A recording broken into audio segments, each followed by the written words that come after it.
Sejarah dan legenda Banyuwangi. Sejarah Banyuwangi. Merujuk data sejarah yang ada, sepanjang sejarah Blambangan kiranya tanggal 18 Desember tahun 1771 merupakan peristiwa sejarah yang paling tua yang patut diangkat sebagai hari jadi Banyuwangi. Sebelum peristiwa puncak Perang Puputan Bayu tersebut sebenarnya ada peristiwa lain yang mendahuluinya, yang juga heroik patriotik, yaitu peristiwa penyerangan para pejuang Blambangan di bawah pimpinan Pangeran Puger, putra Wong Agung Wilis, ke benteng VOC di Banyualit pada tahun 1768. Namun sayang peristiwa tersebut tidak tercatat secara lengkap pertanggalannya, dan selain itu terkesan bahwa dalam penyerangan tersebut kita kalah total, sedang pihak musuh hampir tidak menderita kerugian apapun. Pada peristiwa ini Pangeran Puger gugur, sedang Wong Agung Wilis, setelah Lateng dihancurkan, terluka, tertangkap dan kemudian dibuang ke Pulau Banda Lekerkerker, 1923. Berdasarkan data sejarah nama Banyuwangi tidak dapat terlepas dengan keajayaan Blambangan.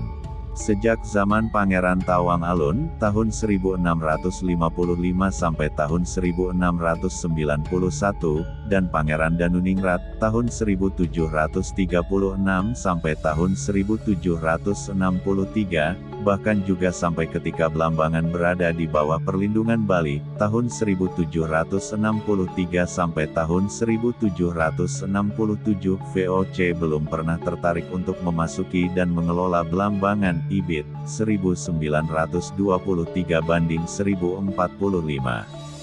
Pada tahun 1743 Jawa bagian timur, termasuk Blambangan, diserahkan oleh Pakubuwono II kepada VOC.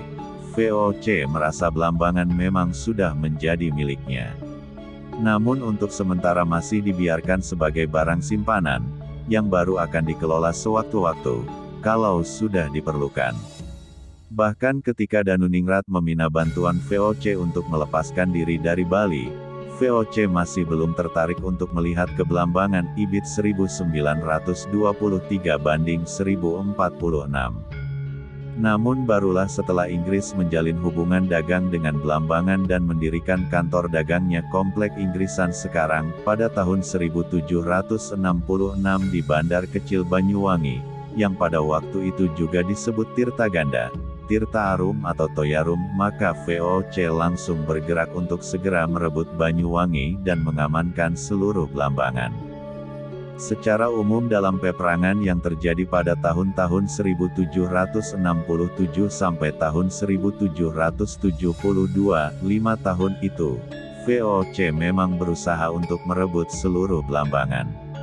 Namun secara khusus sebenarnya VOC terdorong untuk segera merebut Banyuwangi, yang pada waktu itu sudah mulai berkembang menjadi pusat perdagangan di Blambangan, yang telah dikuasai Inggris.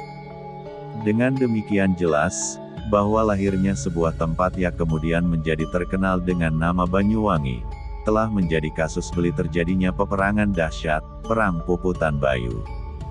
Kalau sekiranya Inggris tidak bercokol di Banyuwangi pada tahun 1766, mungkin VOC tidak akan buru-buru melakukan ekspansinya ke Blambangan pada tahun 1767. Dan karena itu mungkin Perang Puputan Bayu tidak akan terjadi puncaknya, pada tanggal 18 Desember tahun 1771. Dengan demikian pasti terdapat hubungan yang erat Perang Puputan Bayu dengan lahirnya sebuah tempat yang bernama Banyuwangi. Dengan perkataan lain, Perang Puputan Bayu merupakan bagian dari proses lahirnya Banyuwangi. Karena itu, penetapan tanggal 18 Desember tahun 1771 sebagai hari jadi Banyuwangi sesungguhnya sangat rasional. Legenda asal-usul Banyuwangi.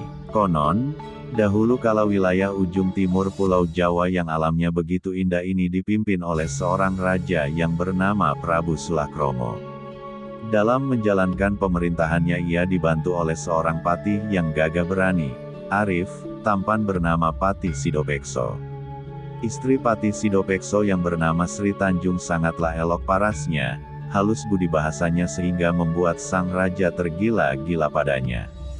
Agar tercapai hasrat sang raja untuk membujuk dan merayu Sri Tanjung, maka muncullah akal liciknya dengan memerintah Pati Sidopekso untuk menjalankan tugas yang tidak mungkin bisa dicapai oleh manusia biasa.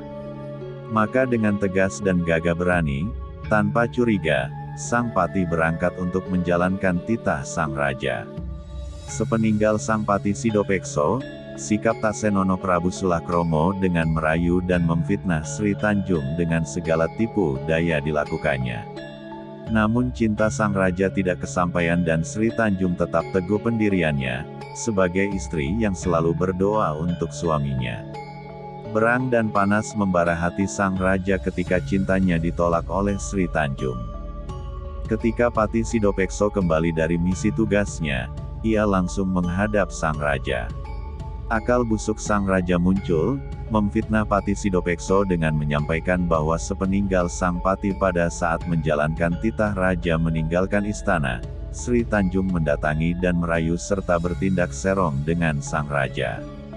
Tanpa berpikir panjang, Pati Sidopekso langsung menemui Sri Tanjung dengan penuh kemarahan dan tuduhan yang tidak beralasan. Pengakuan Sri Tanjung yang lugu dan jujur membuat hati Pati Sidopekso semakin panas menahan amarah dan bahkan sang Pati dengan berangnya mengancam akan membunuh istri setianya itu.